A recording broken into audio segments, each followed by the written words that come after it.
Đời người con gái đẹp nhất tuổi trăng tròn, sao anh vẫn thấy em buồn? Vì em buộc trao người em chưa từng yêu thương. Chuyện người sơn nữ tựa như ánh trăng hiền, nhưng phảng phất nỗi ưu phiền, làm say làm mê lòng trai tráng khắp miền. Mẹ cha tham sáng mang em bán bên làng, cho người không biết thương nàng, chỉ mong ở bên nàng vui đùa thân xác.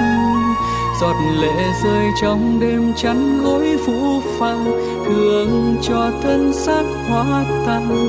Tuổi trăng tròn em nhiều cay đắng bẽ bàng.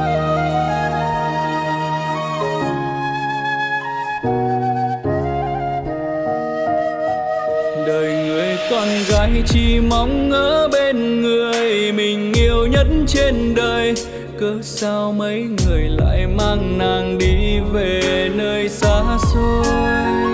Tội nghiệp em lắm, người ta có yêu gì ngoài thân xác mỹ miều, để lại bao vết thương trong lòng khóc trong vô vọng.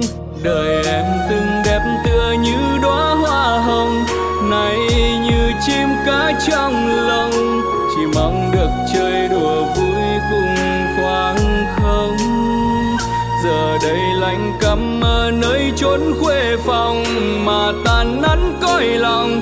Trần gian có biết em sợ cuộc sống bao người mơ.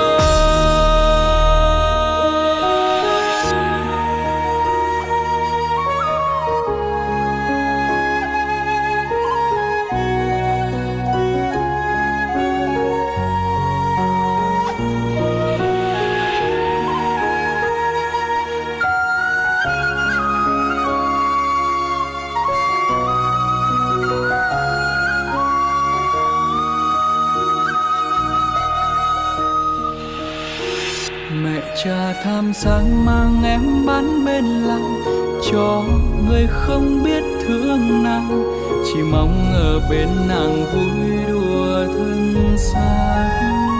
Giọt lệ rơi trong đêm chắn gối phũ phàng, thương cho thân xác hóa tan. Tuổi trăng tròn em nhiều cay đắng bẽ bàng.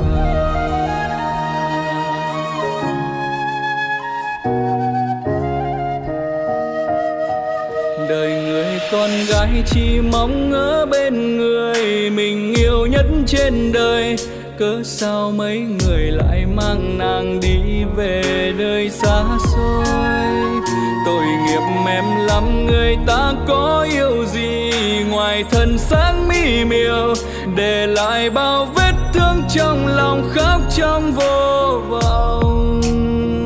Đời em từng đẹp tựa như đóa hoa hồng, nay như chim cá trong lồng, chỉ mong được chơi đùa vui cùng khoảng không. Giờ đây lạnh căm ở nơi chốn khuê phòng, mà tàn nắn cõi lòng. Trần gian có biết em sợ cuộc sống bao người mơ.